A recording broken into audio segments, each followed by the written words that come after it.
Hello मेरे dear student. तो कैसे हैं आप सब? उम्मीद है सब मस्त और स्वस्थ होंगे और पढ़ाई भी अच्छे तरीके से चल रही होगी आपकी।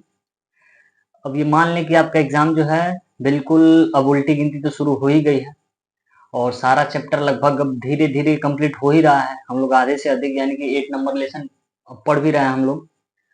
यहाँ से जहाँ से शुरुआत ही की गई थी, हमारा 2 लेक्चर कंप्लीट हो चुका है, आज तीसरा लेक्चर है। और अभी तक जो भी ये इसके पहले वाला वीडियो नहीं देखा है वो जाकर के उस दोनों वीडियो को देख ले ताकि सारी चीजें क्लियर हो जाए। और आज जो है ये तीसरा लेक्चर जो है मतलब क्वेश्चन 6 नंबर तक हो गया था और 7 नंबर बताना था हमको। तो आज 7 से कंप्लीट करेंगे, इस एक्सरसाइज को आज पूरा कंप्लीट किया जाएगा और इसके बाद आगे की चीजें जो है उसको बताई जाएंगे। तो चलिए बिना टाइम वेस्ट किए चलते हैं और देखते हैं इस क्वेश्चन को कैसे हल किया जाएगा। और उम्मीद है कि सब लोग तो इसको पढ़ ही चुके हो, जहां भी पढ़ रहे होगे, अगर पढ़ा दिए होगे तो पढ़ लिए होगे। लेकिन एक चीज हमेशा ध्यान रखना आप कि रिवीजन जो है वो बहुत ही जरूरी है। अगर आप रिवीजन नहीं करते हैं तो चीजें भूलने में टाइम नहीं लगती है। इसलिए रिवीजन आप करते रहिए। भले आप पढ़ लिए हैं लेकिन एक बार इसे और पढ़िए, एक बार और पढ़िए, एक बार और पढ़िए। जितनी बार आप पढ़ेंगे आपको कुछ ना कुछ नया जरूर दिखेगा। जहां पे आपको डाउट हो उसको स्टॉप कीजिए, स्लो कीजिए, फास्ट कीजिए और देखिए। और इसको मतलब ये प्रयास कीजिए कि पूरा देखें आप। और प्रयास क्या करना है, पढ़ना ही है तो देखना ही पड़ेगा। ठीक है ना? पढ़ाई थोड़ी सी मुश्किल तो है लेकिन अगर आप ठान लेते हैं तो कोई मुश्किल नहीं है। पढ़िए मन लगा के, अच्छा नंबर जरूर आए। चलिए देखते हैं इस क्वेश्चन को। ये क्या दिया गया है कि cot थीटा बराबर 7/8 दे दिया है और पहले पूछ रहा है कि 1 प्लस साइन थीटा और 1 minus sine theta upon 1 plus cos theta और 1 माइनस कॉस थीटा का वैल्यू बताना है और सेकंड में cot स्क्वायर थीटा का वैल्यू बताना है। तो चलिए देखते हैं यहाँ पे हम जो चीजें दी गई हैं। सबसे पहले तो यहाँ पे कॉट के रूप में दिया गया और साइन के रूप में जरूरत है हमको। यहाँ पे कॉट के रूप में है तो यहाँ तो काम चल जाएगा, लेकिन यहाँ के लिए हमको क्या करना होगा, साइन निकालना होगा ना। तो सबसे पहले हल में हम देखेंगे तो साइन की जरूरत है। तो सबसे पहले देखें कॉट थीटा बराबर दिया है 7/8, ये दे दिया है। और हमको पता है यहाँ पे लाल बट्टे कक्का अगर है तो tan का ये होता है, तो ये क्या होता है, ये कॉट का भी होता है। तो कॉट का क्या होगा, आधार बट्टे में लंब। ये क्या हो जाएगा, आधार बट्टे में लंब। यानी कि आधार और लंब हमारे पास है, क्या निकालना होगा, कर्ण। तो कर्ण के बराबर क्या होता है, अंडर रूट में एल का स्क्वायर प्लस ए का स्क्वायर, ये दोनों हो जाएगा। अब इसको देखिए क्या होगा, यहां से इसको जब ऐड करेंगे तो कितना हो जाएगा ये, यानी कि 8, एल का वैल्यू 8 का स्क्वायर और प्लस ए का वैल्यू 7 का स्क्वायर। तो कितना हो जाएगा ये 8 का 64 और प्लस 49। ऐड कीजिए सबको, 9 4 13 के 3 हासिल 1, 6 4 10 और 1 11, यानी कि रूट में 113 आ जाएगा। अब हमको जो वैल्यू चाहिए उसको निकाल लेते हैं। तो पहले में क्या कहा है, पहला क्वेश्चन क्या कह रहा है यहाँ से, 1 प्लस साइन थीटा और दूसरे ब्रैकेट में क्या है 1 माइनस साइन थीटा और बटे में 1 प्लस कॉस थीटा और क्या है 1 माइनस कॉस थीटा। अब देख पा रहे हैं कि अभी हम कर्ण निकालें, केवल हमको जरूरत किसकी है, साइन की भी जरूरत है और कॉस की भी जरूरत है। तो साइन निकालेंगे तो साइन बराबर क्या होता है, साइन थीटा बराबर ये लंब बटे कर्ण, सबको पता ही होगा। और लंब एल है क्या 8 और कर्ण कितना है रूट में 113, ऐसे रह जाएगा। फिर कॉस थीटा की भी जरूरत है तो कॉस थीटा बराबर क्या हो जाएगा, ये हो जाएगा आधार बटे कर्ण। तो आधार कितना है, ए कितना है 7 और 7 अपान रूट में 113 यानी कि 113। सारे वैल्यू को आप रख दीजिए। वैल्यू रखने से पहले एक चीज और देख लीजिए, यहाँ पे ये क्या है 1 है, यहाँ भी साइन थीटा, यहाँ 1 है, यहाँ साइन थीटा, यहाँ 1 है, यहाँ कॉस थीटा, यहाँ पे 1 है, यहाँ पे कॉस थीटा है। तो फिर अंतर क्या है, तो यहाँ पे केवल प्लस और माइनस का अंतर है। और आप लोग अगर 9th में कुछ फार्मूले पढ़े हों, 10th में भी फार्मूले बताए गए थे कि अगर ये होता है ए स्क्वायर माइनस बी स्क्वायर का फार्मूला खूब अच्छी तरीके से पता है कि एक ब्रैकेट में ए प्लस बी और दूसरे ब्रैकेट में ए माइनस बी होता है। तो अगर इतने को हम इतना लिख सकते हैं तो इसको भी तो इतना लिखा जा सकता है, यानी कि ए है, यहाँ भी ए है, यहाँ भी है, यहाँ भी है, यहाँ प्लस है, यहाँ माइनस है। तो फार्मूला क्या हो जाएगा, ए का स्क्वायर माइनस बी का स्क्वायर। अगर ये फार्मूला नहीं समझ पा रहे हैं आप तो 1 को उठाइए, दोनों मल्टीप्लाई करिए, साइन थीटा को उठाइए, दोनों मल्टीप्लाई कराइए। लेकिन ऐसा नहीं करना है, जब फार्मूला दिख रहा है तो फार्मूला यूज कर लेते हैं। तो क्या हो जाएगा 1 का square minus sine square theta हो जाएगा अपान ये क्या हो जाएगा 1 का square minus cos square theta हो जाएगा। इसको हम ऐसे भी लिख सकते हैं, साइन स्क्वायर थीटा और कॉस स्क्वायर थीटा, ठीक है ना। तो यहाँ से क्या हो जाएगा 1 का स्क्वायर 1 ही रहेगा और साइन थीटा की जगह पे क्या वैल्यू रख देंगे, तो 8 अपान रूट में 113 का स्क्वायर और फिर अपान क्या हो जाएगा 1 माइनस कॉस थीटा का वैल्यू क्या है 7 अपान रूट में ये 13 का स्क्वायर हो जाएगा। क्लियर है, इतना तो सबको क्लियर ही होगा। आगे क्या करना है, स्क्वायर करेंगे तो 1 माइनस 8 अपान 113, 8 नहीं होगा 64 हो जाएगा, 64 अपान रूट केवल हट जाएगा यहाँ से, और अपान क्या होगा 1 माइनस 49 अपान 113। तो अब इसको करते क्या है, इसका एलसीएम ले लेंगे तो क्या होगा 113, और 113 एलसीएम में लेंगे तो यहाँ से क्या होगा, इसका मल्टीप्लाई करेंगे 113 माइनस 64 हो जाएगा, और फिर अपान क्या हो जाएगा यहाँ से हो जाएगा 113 को कॉम ले लेंगे एलसीएम तो क्या हो जाएगा 113 और माइनस 49, ये हो जाएगा ना। इतनी चीजें समझ में आ ही रही होंगी। अब इसके बाद क्या करते हैं, यहाँ पे सॉल्व कर लिया जाए, तो इसको जब माइनस करेंगे 113 में 64 को माइनस करेंगे तो ये आ जाएगा 49। सबसे पहले तो यहाँ देख पा रहे होंगे कि ये और ये मल्टीप्लाई होगा, क्योंकि इसका मल्टीप्लाई इसमें होता है और इसका मल्टीप्लाई इसमें होता है, तो ये जो होगा कट जाएगा, ठीक है ना। और कटेगा तो यहाँ पे 49 हो जाएगा और यहाँ पे क्या बचेगा 64 हो जाएगा। यही हमारा क्या हो गया आंसर हो गया, किसका फर्स्ट का आंसर आ गया ये। अब हमको करना क्या है सेकंड में क्या करना है, तो सेकंड वाले में कॉट थीटा का हमको कॉट स्क्वायर थीटा, और इसी चीज को हम क्या लिख सकते हैं कॉट थीटा का स्क्वायर लिख सकते हैं। तो ये क्या हो जाएगा, कॉट का वैल्यू हमको पता है क्या है 7/8 और इसका होल स्क्वायर, यानी कितना हो जाएगा ये, तो ये 49/64 का ये केवल हमारा आंसर हो गया, ठीक है। इसको देख लीजिए क्या किया गया है, सबसे पहले कॉट का वैल्यू दिया गया था और हमें साइन और कॉस के रूप में चाहिए, तो इसके लिए हम कॉड निकाले हैं, कॉड निकालने के बाद ये निकल गया तो साइन का वैल्यू लिख लिया गया, कॉस का वैल्यू लिख लिया गया। फिर फर्स्ट क्या कह रहा था, ये रख, ये जो क्वेश्चन कह रहा था क्वेश्चन को ऐसे नोट कर लिया गया, और यहाँ पे देख रहे हैं कि 1 प्लस साइन थीटा है 1 माइनस साइन थीटा, यहाँ पे ए स्क्वायर माइनस बी स्क्वायर का फार्मूला क्या होता है ए प्लस बी और ए माइनस बी। तो अगर ये दिख रहा है तो ए की जगह पे 1 दिख रहा है और बी की जगह पे क्या दिख रहा है साइन थीटा, तो ये दोनों लिखा जा सकता है 1 का square minus sine square theta, फिर नीचे वही चीज लगाया गया 1 square minus cos square theta, cos theta का होल स्क्वायर। यहाँ पे साइन थीटा का वैल्यू यहाँ से ये रख देंगे और कॉस थीटा का वैल्यू ये रख देंगे। जब स्क्वायर करेंगे तो 8 का तो 64 हो जाएगा, लेकिन ये रूट हट जाएगा तो कितना हो जाएगा 130, और ये क्या हो जाएगा यहाँ से फिर स्क्वायर करेंगे तो 7 का तो 49 हो जाएगा, अपन क्या हो जाएगा 113 हो जाएगा। फिर दोनों का एलसीएम लेंगे, यहाँ एलसीएम लेंगे तो इसमें मल्टीप्लाई होगा तो 130 माइनस 64 अपान 113, फिर से यहाँ पे क्या हो जाएगा, फिर यहाँ पे एलसीएम लेंगे 113 तो यहाँ से फिर से इसमें मल्टीप्लाई कर देंगे 113 माइनस 49 अपान 113 कट जाएगा, और माइनस करने पे क्या आ जाएगा हमारा 49/64। ये तो पहले का आंसर हो गया। और दूसरे में कॉट स्क्वायर थीटा है, इसी को हम कॉट थीटा का स्क्वायर कह सकते हैं, और कॉट थीटा का वैल्यू रख के जब हल करेंगे तो यही आ जाएगा, दोनों का आंसर यानी कि सेम ही आएगा, ठीक है ना। चलिए इसको देख लीजिए, समझ में आ गया होगा।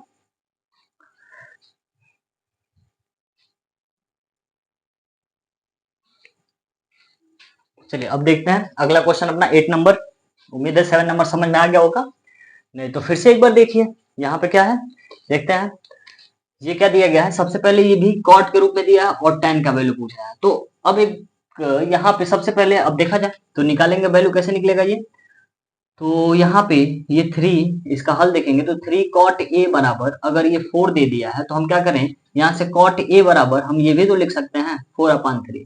अब एक चीज देखिए, अगर हमको केवल tan के रूप में चाहिए था तो हम इसको डायरेक्ट चेंज कर सकते थे, लेकिन हमको क्या चाहिए cos और sin के रूप में भी चाहिए, तो सारा वैल्यू निकालेंगे। नहीं तो tan में चाहिए तो हम जानते हैं कि tan बराबर क्या होता है, tan ए बराबर हम ये लिख सकते हैं 1/cot ए, भूले तो नहीं हो ना, ब्रह्मास्त्र और फार्मूले में ये लिखवाए थे, तो यहाँ पे क्या ये ब्रह्मास्त्र होता है कि tan को cot में चेंज कर दो, cot को tan में चेंज किया जा सकता है। तो इसका वैल्यू अगर हम tan ए का वैल्यू निकालना चाहें तो 1/cot ए का वैल्यू क्या है 4/3, तो इसको हम क्या लिख सकते हैं tan ए बराबर क्या हो जाएगा 3/4, ठीक है ना, ये यही आएगा, ठीक है ना। तो ऐसे हम इसको चेंज करके कर सकते हैं, लेकिन हमको cos और sin के रूप में भी चाहिए वैल्यू, तो इसके लिए हमको क्या करना होगा सारा वैल्यू ही निकालना पड़ेगा। जैसे ये क्या दे दिया है cot बराबर दे दिया है आधार और लंब तो दे दिया है, हमको क्या निकालना पड़ेगा अभी कोण निकालना पड़ेगा, तो इसको ज्यादा लिखने की जरूरत नहीं है, अभी समझ लीजिए केवल।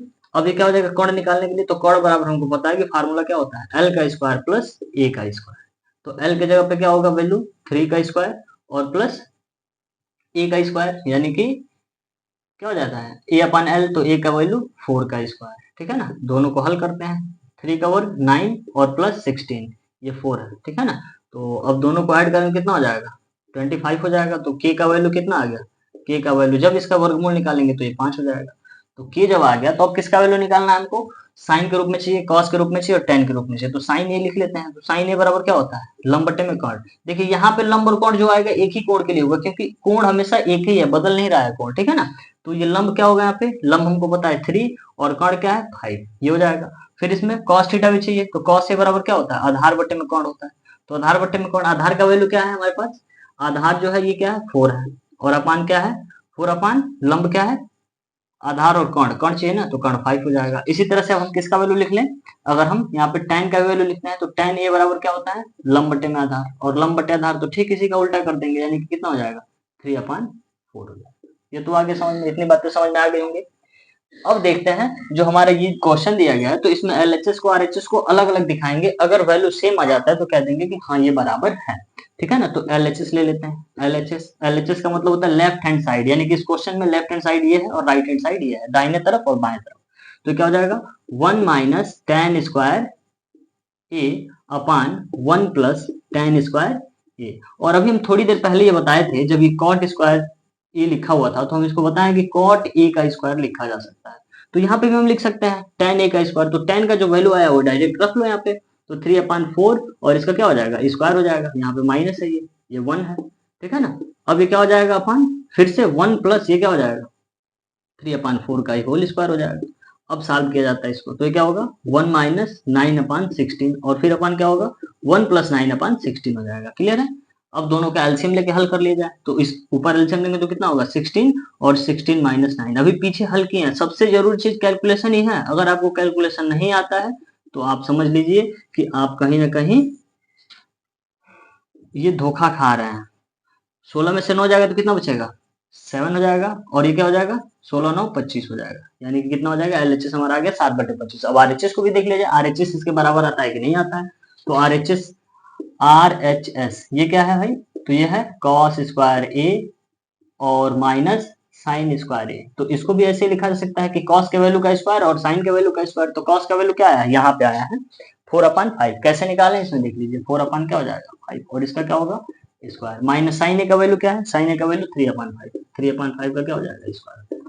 अब दोनों को हल करते हैं, ये 16/25 हो जाएगा और ये कितना होगा माइनस 9/25 हो जाएगा। देखिए वर्ग है, वर्ग का मतलब ये अगर इस रूप में है, ये घातांक में एक नियम पढ़ा जाता है कि अगर a/b का होल स्क्वायर दिया गया तो इसको a²/b² भी लिख सकते हैं, यानी कि ऊपर अंश का भी हर स्क्वायर और हर का भी स्क्वायर। तो अंश का स्क्वायर 16 और हर का स्क्वायर 25।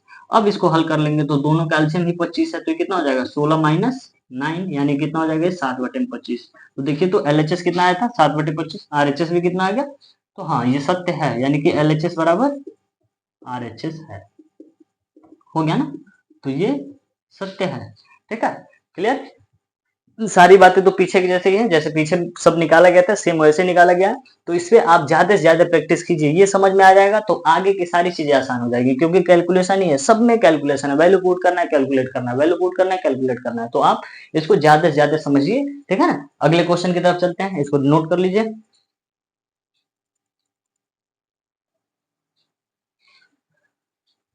चलिए अब इसी क्रम में चलते हैं अपने अगले क्वेश्चन 9 नंबर की तरफ। 8 नंबर तक हो गया, अब 9 नंबर में देखिए क्या कह रहा है। ये थोड़ा सा बहुत ही अच्छा क्वेश्चन है, इसको ध्यान से देखने की जरूरत है। जैसे इसमें पहले कहते त्रिभुज ABC में कोण B समकोण है। अब इसमें त्रिभुज ABC हमको बनाना भी पड़ेगा जिसमें B समकोण, समकोण का मतलब क्या है 90 अंश का कोण, यानी कि ये क्या है एक त्रिभुज यहाँ पे अगर हम बना लेते हैं, ये त्रिभुज बनाएंगे और जिसमें एक कोण बनेगा जो बी होगा ये समकोण होगा, और बाकी ए और सी हम इसको लिख सकते हैं, ठीक है ना। तो बी समकोण हो गया।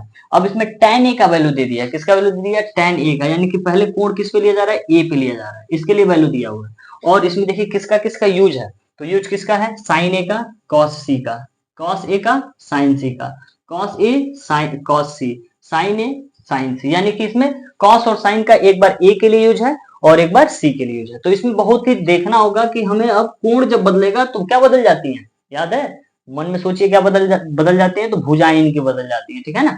तो ये कैसे बदलेंगे अभी देखा जाएगा। तो सबसे पहले ये अगर tan ए बराबर दिया है, हल इसका किया जाए तो सबसे पहले जो वैल्यू दिया है उसको लिख लें और जिसकी जरूरत है उसको निकाल लें। तो tan ए दिया गया है, तो tan ए दिया गया है, तो tan ए का मतलब क्या दे दिया है 1/√3। तो इसका मतलब ये क्या दे दिया है कि यहाँ पे अब हमारे पास ये √3, यानी कि ये क्या है लंब बटे आधार दे दिया है, क्या दे दिया है लंब और आधार, यानी कि लंब 1 हो गया और आधार क्या हो गया।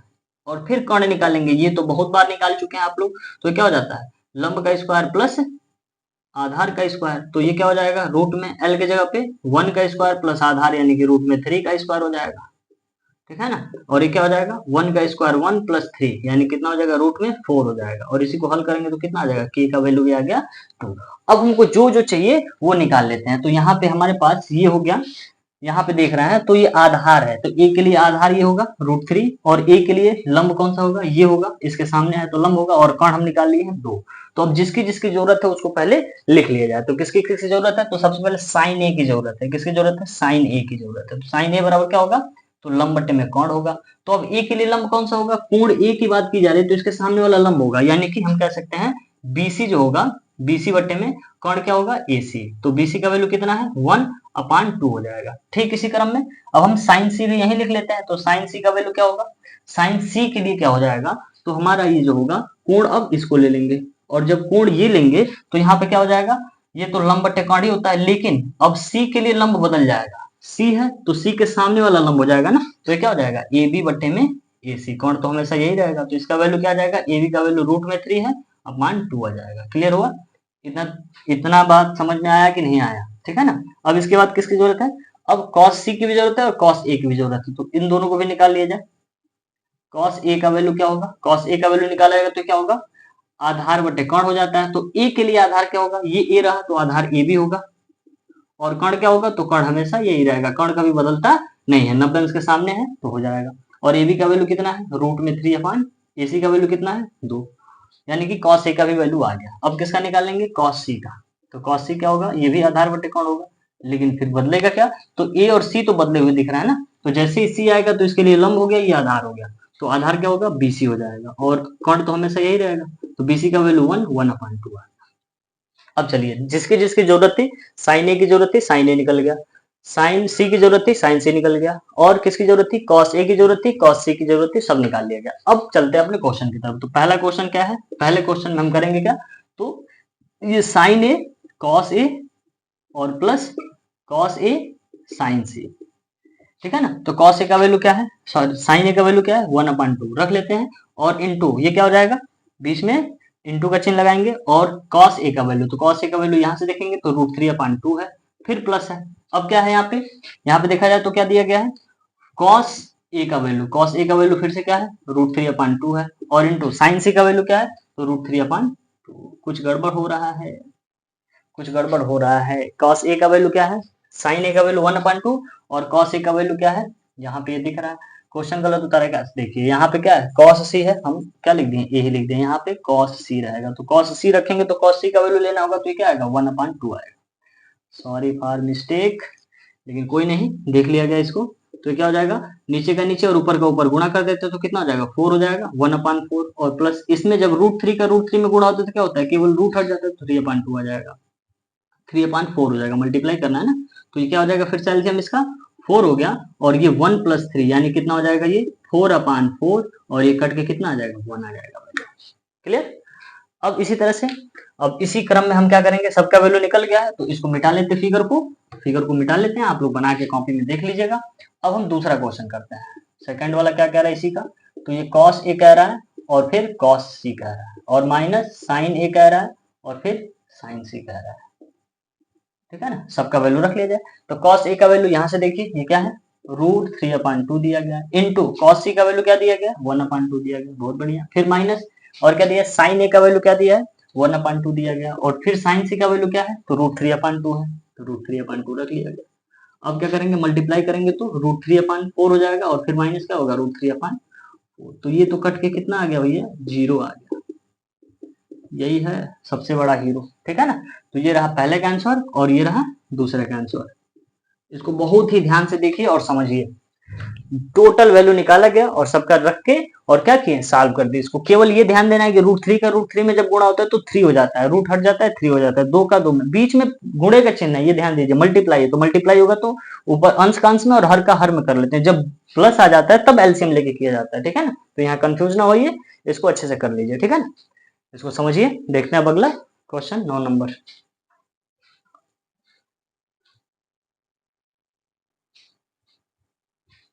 चलिए अब आ जाते हैं 10 नंबर क्वेश्चन की तरफ, जो कि देखिए बहुत ही इंपॉर्टेंट है, और ये भी कह सकते हैं कि थोड़ा सा ये हार्ड भी पड़ता है बच्चों के लिए, एक बार में समझ में तो नहीं आता है, कुछ बच्चे जो है वो समझ लेंगे, लेकिन आपको बहुत ही कंसंट्रेट होकर के यहाँ देखना पड़ेगा, क्योंकि यहाँ पे दो भुजाओं के योग को दे दिया और एक भुजा दे दिया, और बाकी पूछ कर रहा है tan p cos p और ये sin p, ये सब पूछ रहा है, ठीक है ना। तो इसके लिए सबसे पहले तो जो प्रश्न दिया प्रश्न को समझते हैं, सबसे पहले प्रश्न को पढ़ते हैं, एक बार नहीं, दो बार नहीं, तीन बार, जब तक समझ में ना आ जाए। तो क्या कह रहा है कि पी क्यू आर में, जिसमें त्रिभुज पी क्यू आर में जिसमें क्या है, क्यू समकोण है, यानी कि एक त्रिभुज दे दिया, तो सबसे पहले हम एक त्रिभुज बना लेते हैं। कौन सा त्रिभुज, तो समकोण त्रिभुज बनाएंगे।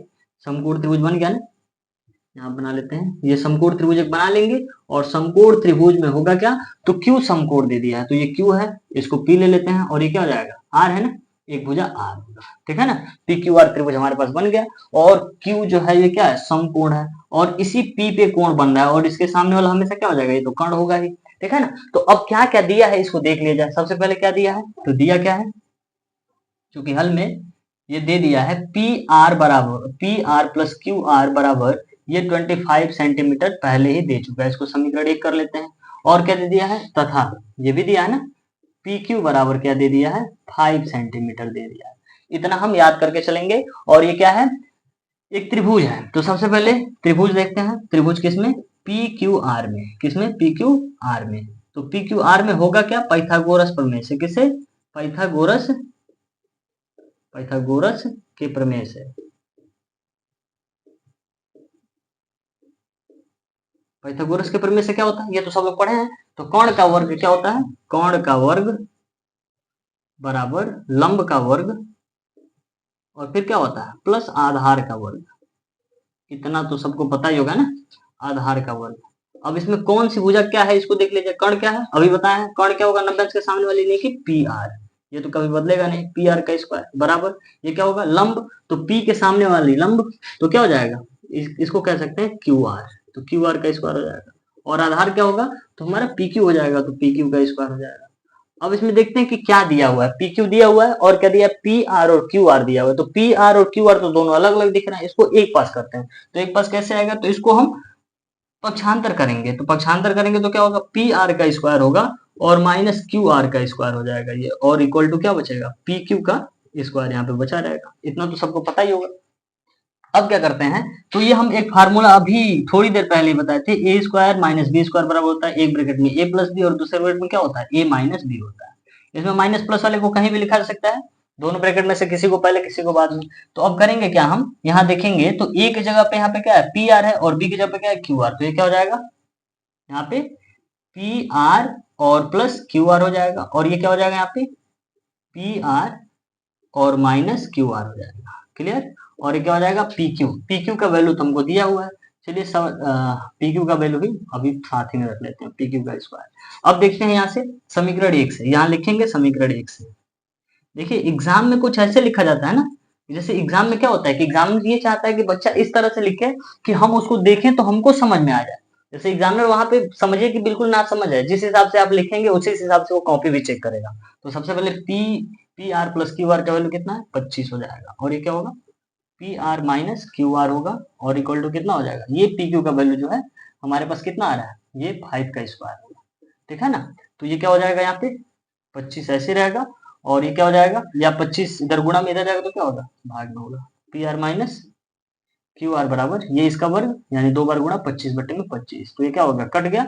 तो P R minus Q R का वैल्यू कितना आ गया, 1 आ गया। इसको कर लेते हैं क्वेश्चन सेकंड, थोड़ा सा बड़ा है लेकिन बहुत आसान है। यहाँ पे क्या किया गया है, सबसे पहले इसको इधर, ये पाइथागोरस प्रमेय से लिखा गया है, इसको इधर पक्षांतर किए तो प्लस में था तो माइनस में आ गया। अब ए स्क्वायर माइनस बी स्क्वायर का फार्मूला लगाए, तो एक ब्रैकेट में ए प्लस बी और दूसरे ब्रैकेट में ए माइनस बी। अब इसका वैल्यू समीकरण 1 से हमको पता है, तो यहाँ पे 25 रख लिया गया, यहाँ बीच में कोई चिन्ह है तो गुणे का चिन्ह रहता है। और ये क्या होगा, पी क्यू का वैल्यू 5 है, तो 5 का स्क्वायर कितना होता है, 25। अब ये चूंकि गुणा में था इधर गया तो क्या हो गया, भाग में हो गया। तो हमारे पास क्या मिल गया value, P R minus Q R बराबर 1 मिल गया। अब देख रहे हैं कि समीकरण 1 में P R plus Q R बराबर 25 था, और यहाँ पे P R minus Q R बराबर 1 है। तो अब क्या करेंगे, देख रहे हैं कि इसमें ये जो है समान है और इसके चिन्ह क्या है, विपरीत है।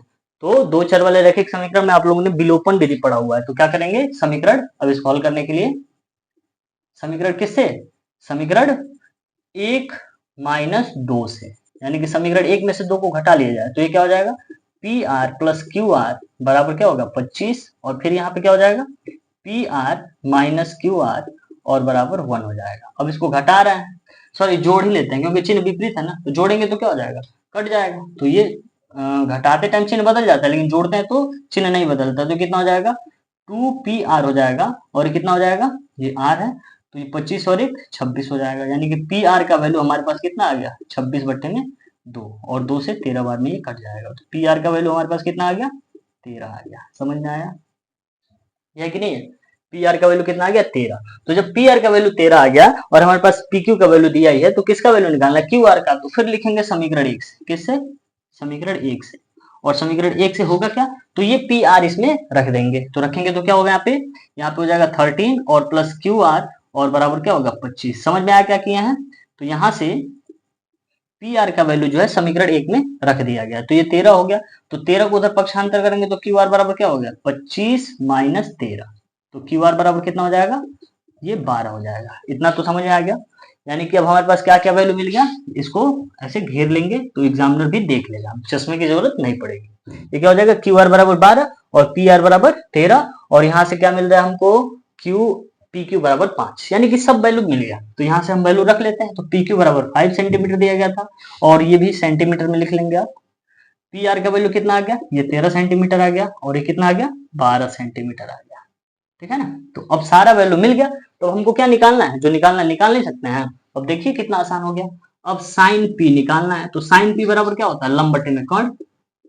तो अब आप बता नहीं सकते हैं, ये अगर कोण पी दिया गया है तो इसके सामने वाला लंब होगा, यानी कि क्या होगा, ये हो जाएगा क्यू आर बटे में पी पी आर हो जाएगा। तो इसका वैल्यू क्या होगा, क्यू आर का वैल्यू कितना है 12 और कोण कितना है 13।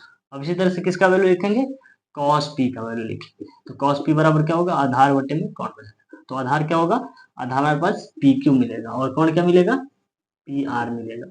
तो पी क्यू का वैल्यू कितना है 5 और पी आर का वैल्यू कितना है, अभी निकाले हुए हैं 13, यानी कि ये भी आ गया। अब क्या चाहिए, tan पी चाहिए। tan पी बराबर क्या हो जाएगा, लंब बटे में आधार, लंब बटे में आधार हो गया हमारे पास। तो और इसमें लंब क्या होगा, तो पी के लिए यही तो लंब है ना, क्यू आर है, और आधार क्या है, पी क्यू है। सारा वैल्यू निकल गया। देखिए कितना आसानी से हमने वैल्यू सब निकाल दिया। तो सारा वैल्यू रख लिया जाए तो क्या हो जाएगा, क्यू आर का वैल्यू 12 और कितना हो जाएगा 5। चलिए ठीक है। अब देखिए कितना आसानी से, पहले इसको लिखेंगे, फिर ये लिखेंगे, फिर ये लिखेंगे लाइन से, ठीक है ना। ये से है, तो इसको हम थोड़ा सा अलग कर देते हैं। हम तो ऐसे ही ऑफलाइन में ये रहते हैं, बच्चे कहते रहते हैं कि किधर से किधर लिखते हैं सर, कुछ समझ ही नहीं आता है। तो क्लास को अगर अच्छे से आप देखेंगे, हर एक बारीकी को ध्यान देंगे तो सब कुछ समझ जाएंगे। अब यहाँ देखिए कि कौन सी चीज समझ में नहीं आ रही है आपको, वो कमेंट में बताइए, तो फिर इसको एक बार बताने का प्रयास किया जाएगा। लेकिन आप इसको अच्छे से हल कीजिए और एक बार अपने आप से भी हल कीजिएगा। चलिए ठीक है, नोट कीजिए इसको। थोड़ा सा ये नहीं दिख रहा है, हो गया आपका।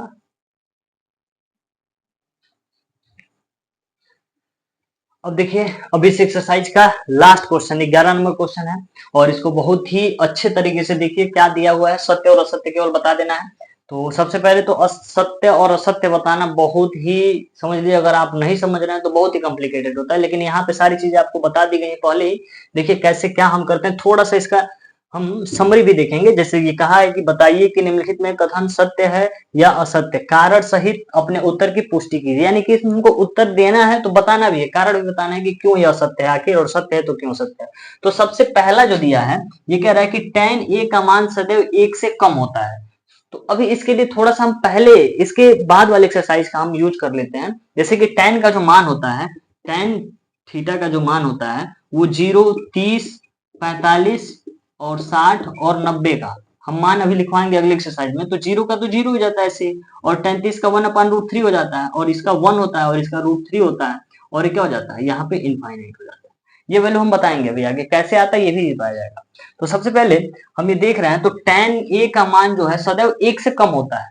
ये 1 से कम, 1 के बराबर की भी बात नहीं कर रहा है, 1 से कम की बात कर रहा है। तो यहाँ तो हम देख रहे हैं कि 1 में किसी संख्या से भाग कर देंगे तो कम आ जाएगा।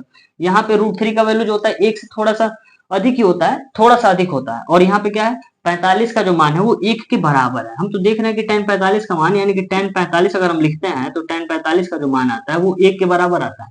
और यहाँ पे कह रहा है कि tan a का मान सदैव, सदैव मतलब हमेशा ही 1 से कम होता है। तो ये गलत हो रहा है कि नहीं हो रहा है, tan 45 का मान 1 के बराबर भी हो रहा है। जो कि यहाँ पे कह रहा है इस कथन का विरोध हो रहा है कि नहीं ये क्या है, कम नहीं होता है, 1 के बराबर भी हो सकता है। तो ये कथन क्या हो जाएगा, ये असत्य हो जाएगा। क्या होगा, असत्य है। ये समझ में आया क्यों असत्य है। और यहाँ पे हम देख रहे हैं कि ये कह रहा है कि कोण ए के किसी मान के लिए, किसी भी नहीं है, किसी मान के लिए, किसी एक मान के लिए ये क्या हो सकता है, सेक ए जो है 12/5 हो सकता है। तो क्या ये हो सकता है 12/5? तो देखते हैं हो सकता है कि नहीं हो सकता है। तो सेक का हमको पता है कि सेक बराबर क्या होता है, सेक बराबर होता है, सेक के बराबर देखा जाए तो ये होता है कोण बट्टे में आधार। तो कोण बड़ी भुजा होती है, आधार इससे छोटा होता है, क्योंकि त्रिभुज में उनको सबसे पता है कि सबसे बड़ी भुजा को क्या कहते हैं, कोण कहते हैं। तो यहाँ पे बड़ा दे ही रहा है, तो किसी मान के लिए क्या हो सकता है, क्योंकि कोण जो है ये बड़ा है और हर क्या है, इसका आधार जो है छोटा है, तो ये हम इसको कह सकते हैं ये सत्य है। ठीक है ना, क्यों, क्योंकि कोण यहाँ पे बड़ा है और आधार जो है वो क्या है, छोटा है। चलिए यहाँ पे सत्य है। अभी कह रहा है कि कौशिक, अगला जो क्वेश्चन है क्या कह रहा है, कॉस ए कोण ए के कॉसेकेंट के लिए प्रयुक्त एक संक्षिप्त रूप है। तो क्या ये सही है, कॉसेकेंट है। आप देखिए पहले ही लेक्चर में हम बताए हैं कि क्या होता है, साइन, साइन का संक्षिप्त रूप क्या होता है, साइन होता है। और क्या होता है यहाँ पे, कोसाइन का संक्षिप्त रूप जो होता है वो क्या होता है, कोसाइन का संक्षिप्त रूप जो होता है वो कॉस होता है। ये ई है, कोसाइन का संक्षिप्त रूप जो होता है वो कॉस होता है। ठीक है ना। और टेंजेंट का जो रूप होता है वो क्या होता है, टैन होता है। ठीक है ना, ये सब पहले ही क्लास में हम बता चुके हैं। तो यहाँ पे क्या कह रहा है कि कॉस जो है वो कॉसेकेंट का है, तो कॉसेकेंट का तो होता नहीं, यहाँ पे क्या हो जाएगा, यहाँ पे कॉसेकेंट का संक्षिप्त रूप जो होता है वो क्या होता है, कॉसेक होता है। ठीक है ना। तो हम देखिए कॉसेकेंट का संक्षिप्त रूप तो क्या है, कॉसेक है। और यहाँ पे क्या कह रहा है कि कॉसेकेंट का संक्षिप्त रूप कॉस है। ये क्या है, सरासर गलत है ना। इसका क्या होना चाहिए, कॉस का कोसाइन का संक्षिप्त रूप है। यहाँ पे कोसाइन होता तो क्या होता, सही होता। तो लिखेंगे इसमें कि चूंकि कॉसेकेंट का संक्षिप्त रूप कॉसेक होता है, कॉस नहीं, इसलिए क्या ये असत्य है, इसलिए क्या ये असत्य है। समझ में आ गया। अब यहाँ पे देखेंगे कि कॉट ए जो है, कॉट ए और ए के गुणनफल के रूप में होता है। तो इसको तो ध्यान में एकदम रख ही लीजिए, बहुत सारे बच्चे जो है इस चीज की गलती बहुत ज्यादा करते हैं। इसको समझ लेते हैं कि कॉट ए जो है वो क्या है, इस तरह से लिखा हुआ है, कॉट ए इंटू ए लिखा हुआ है। ये क्या है, बिल्कुल गलत है, ये कभी हो ही नहीं सकता है। यही गुणनफल का रूप है जो कि नहीं हो सकता है, क्योंकि कॉट जो है अधूरा है। कॉट का मतलब क्या, क्या निकालेंगे आप, किस कोण के हिसाब से निकालेंगे, नहीं पता है ना। तो जब तक यहाँ पे ए या कॉट थीटा या कोई भी कॉट बी जब तक नहीं आता है तब तक आप नहीं बता पाएंगे कि कौन सा कोण की बात की जा रही है। यानी कि कॉट ए जो है, ये जब ए इसके साथ एंगल लगेगा तभी ये कंप्लीट होगा, अन्यथा कॉट जो है ये क्या है, अधूरा है। कॉट जो है वो क्या है, अधूरा है। ठीक है ना। तो इसका कतई रूप ये नहीं हो सकता, यानी कि गुणनफल के रूप में नहीं हो सकता। ये क्या है, गलत है। तो हमारा क्या होगा, कॉट ए जो है ये संयुक्त रूप से एक ही पद है, अलग अलग दो पद नहीं है। तो ये क्या हो जाएगा, ये भी हमारा क्या है, असत्य है। ये भी असत्य है। यहाँ पे देखा जाए क्या होगा, किसी भी कोण थीटा के लिए साइन थीटा जो होता है वो क्या होता है, 4/3 होता है। तो क्या हो पाएगा, अभी जैसे ये कॉन्सेप्ट है वैसे तो ये भी कॉन्सेप्ट है। ये क्या होता है, कोण बराबर क्या होता है, लंब बटे में कोण होता है। तो यहाँ पे क्या होना चाहिए, कोण सबसे बड़ी भुजा होती है किसी भी त्रिभुज की, तो यहाँ पे वो क्या हो गया, 3 हो गया और लंब भी बड़ा हो जा रहा है। तो ये कभी संभव है, कभी नहीं संभव है। तो ये भी क्या होगा, असत्य ही होगा। तो सारी चीजें मिटा देते हैं, समझ में आ गया होगा। अभी क्या हो जाएगा यहाँ से, ये भी असत्य होगा। समझ में आ गया सारी चीज। बहुत ज्यादा कंफ्यूजन रहती है इसमें कि कौन सा क्यों असत्य है और कौन सा क्यों सत्य है। चलिए उम्मीद है कि काफी अच्छा लगा होगा ये एक्सरसाइज। आप कमेंट करके बताइए कि आपने सारा वीडियो देखा, कैसा लगा। अगर कोई भी दिक्कत हो रही हो तो आप हमें कमेंट करके बताइए कि ये दिक्कत है, इसको सुधार करने की जरूरत है। अब मिलते हैं आप लोगों से बहुत ही एक बेहतरीन चैप्टर और बहुत ही इंटरेस्टिंग, और जो आपके पूरे जीवन भर काम करने वाला है। जब तक आप मैथ पढ़ेंगे, जब तक त्रिकोणमिति की बात आएगी तब आएगा कि cos 30 का मान क्या होता है, 60 का मान क्या होता है। तो कल इसका हम प्रूफ कराने वाले हैं, तो कल का क्लास तो बिल्कुल ही मिस नहीं होना चाहिए। चलिए मिलते हैं अपने अगले क्लास में और नए एक्सरसाइज के साथ, कुछ बेसिक कुछ फार्मूलों के साथ। चलिए मिलते हैं, धन्यवाद।